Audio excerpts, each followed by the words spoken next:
এই ইনিশিয়েটিভকে এন্ডোর্স না করে সেই আওয়ামী লীগ তো আর আওয়ামী লীগ হিসাবে মাঠে থাকবে না, তাই না? আপনার এই তাহলে পরে ধরেন আমি মনে করি যে আওয়ামী লীগের জন্য সামনের রাজনীতি করা খুব কঠিন, এটা সহজসাধ্য বিষয় না। সেটা থাকতেই পারে, একজন সেনা প্রধানের সঙ্গে নানা দেশের সঙ্গে ধরেন ভিতরে ভিতরে যোগাযোগ থাকে, সেটা নানা অনেক কিছুই থাকে, কিন্তু এই মুহূর্ত পর্যন্ত আমরা সেনাবাহিনী বিশেষ করে সেনা প্রধানের যে অবস্থান দেখেছি সেটা আমার কাছে খুব ইতিবাচক মনে হয়। শুরু থেকেই ছিলেন না, ওনার দল এটার পক্ষে ছিল না। সেই জায়গা থেকে যেটা হয়েছে আপনার এই অন্যান্য অনেক রাজনৈতিক দলও ছিল না, কিন্তু আমরা যেটা জানতে পেরেছি যে প্রধান উপদেষ্টা একটা শক্ত অবস্থান নিয়েছিলেন। আমার আমার মনে হয় না সামনের নির্বাচনে আওয়ামী লীগ আসতে পারবে। এখন ধরেন যারা বিপ্লবের পক্ষে ছিল তাদের মধ্যে নানা বিষয়ে মত ভিন্নতা মত দ্বৈততা আছে বটে, কিন্তু আওয়ামী লীগ ইস্যুতে কিন্তু তারা আবার সব এক হয়ে যাবে। বিষয়টা এইরকম না যে ধরেন ছাত্রদের সঙ্গে এখন বিএনপির দূরত্ব বেড়েছে, জামাতের সঙ্গে বিএনপির দূরত্ব বেড়েছে, কথাবার্তা হচ্ছে, পাল্টাপাল্টি আক্রমণ হচ্ছে, কিন্তু আওয়ামী লীগের যখন ইস্যুটা আসবে তখন কিন্তু সবাই এক হয়ে যাবে। আমরাও সরকারের সমালোচনা করছি, বিএনপির সমালোচনা করি, জামাতের সমালোচনা করি, কিন্তু যদি আপনার আওয়ামী লীগ ইস্যুতে আসে আমরাও তো এক হয়ে যাব, তাই না? তো সেই জায়গাটায় আমার মনে হচ্ছে যে আওয়ামী লীগের নির্বাচনে আসার সুযোগ কম। যদি আমরা দেখি যে আওয়ামী লীগকে নির্বাচনকে আনার জন্য কোনো পায়তারা করা হচ্ছে, তাহলে আমাদের তখন সিগন্যালটা বুঝে নিতে হবে যে নির্বাচন পিছানোর বা বিলম্বিত করার একটা প্রক্রিয়া, সেই প্রক্রিয়ার অংশ হিসেবে আওয়ামী লীগের কার্ড মাঠে ছাড়া হবে, মানুষ আবার মাঠে নামবে, আন্দোলন করবে, ঘেরাও করবে, তার মানে কি নির্বাচন পিছিয়ে যাবে।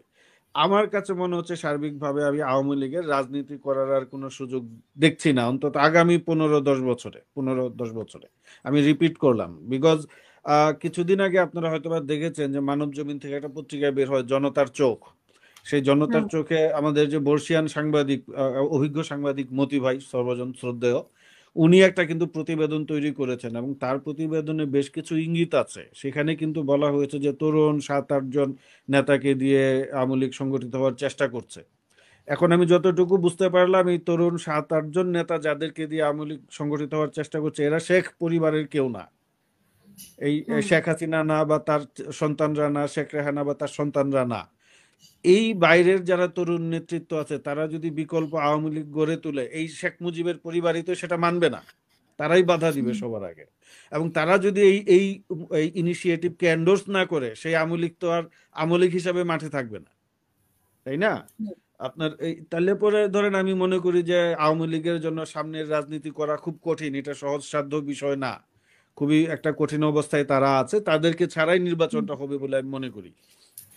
তো আচ্ছা, আর আর প্রথম সচিবালয়, যে প্রশ্ন, জি বলেন। হ্যাঁ, প্রথম প্রশ্নটার উত্তর দিবেন, সাথে আমি যেটা যুক্ত করতে চাই যে সচিবালয়ের যে তদন্ত রিপোর্টটা আমরা দেখেছি বা সিসি ক্যামেরার ফুটেজে আমরা যেটা দেখেছি, সেটার মধ্যে আপনি কোনো পার্থক্য দেখতে পান কিনা দুটোর মধ্যে?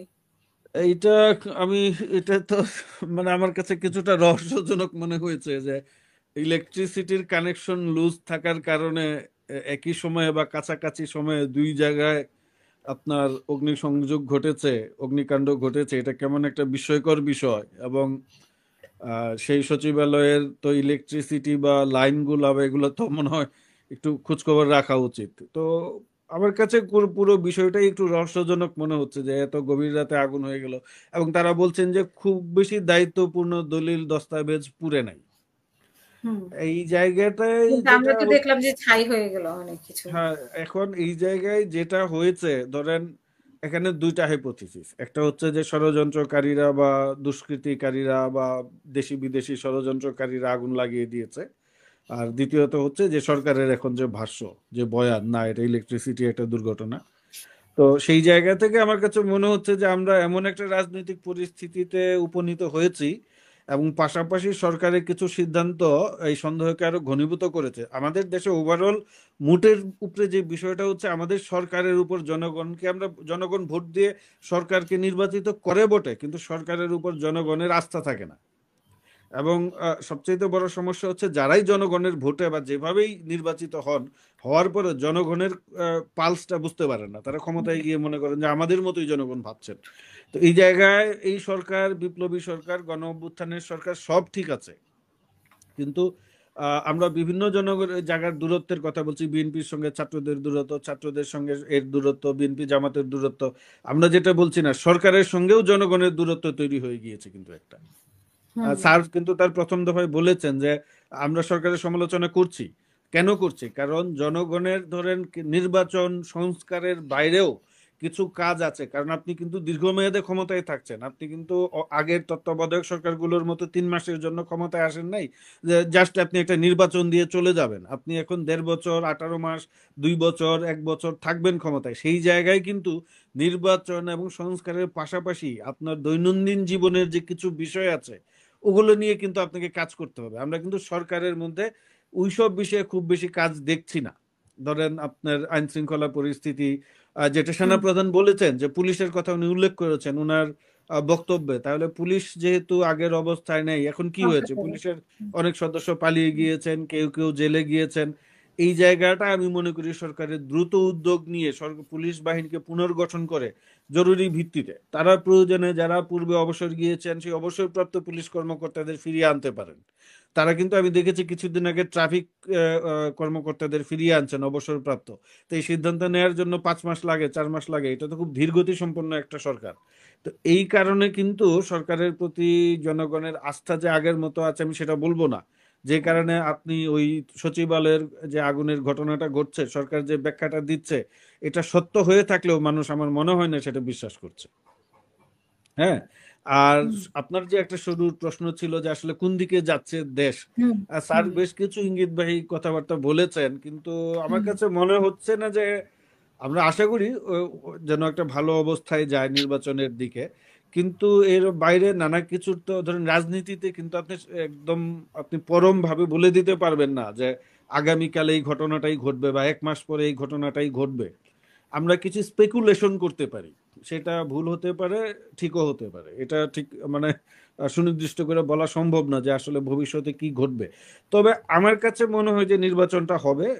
প্রধান উপদেষ্টা যেই সময়টার কথা বলেছেন সেই সময়ই নির্বাচনটা হবে। কারণটা আমি বলছি যে আমাদের সেনা প্রধান তো উনি বারবার বললেন, কালকেও বললেন, এবং সেই যে আপনি যেটা বলেছেন সেনা প্রধানকে নিয়ে একটা কথাবার্তা হচ্ছে যে উনি অভিনয় করছেন, ভারতের সঙ্গে তার একটা সম্পর্ক আছে। সেটা থাকতেই পারে, একজন সেনা প্রধানের সঙ্গে নানা দেশের সঙ্গে ধরেন ভিতরে ভিতরে যোগাযোগ থাকে, সেটা নানা অনেক কিছুই থাকে। কিন্তু এই মুহূর্ত পর্যন্ত আমরা সেনাবাহিনী, বিশেষ করে সেনা প্রধানের যে অবস্থান দেখেছি সেটা আমার কাছে খুব ইতিবাচক মনে হয়েছে, ভালো মনে হয়েছে। এখন পরের আগামীকাল কি হবে বা পরের মাসে কি হবে সেটা সময়ই বলে দেবে। আমাকে তার কাছে ইতিবাচক মনে হয়েছে। আর সবচাইতে বড় কথা যেটা হচ্ছে, ডক্টর ইউনূসের একটা গ্লোবাল ইমেজ আছে, এটা আমি সব সময়ই বলি। আন্তর্জাতিক পরিমণ্ডলে তার কিন্তু একটা ইমেজ আছে। এখন মার্কিন যুক্তরাষ্ট্রে যেই সরকারি ক্ষমতায় আসুক, যারাই আসুক, ডেমোক্রেটরা চলে যাচ্ছে, রিপাবলিকানরা আসছে, কিন্তু ডক্টর ইউনূসকে নিয়ে কিন্তু মার্কিন একটা পলিসি আছে। এই গ্লোবাল ইন্টেলেকচুয়াল যারা, ডক্টর ইউনূস কিন্তু শুধু বাংলাদেশের বিষয় না, উনি গ্লোবাল ইন্টেলেকচুয়ালসদের একজন।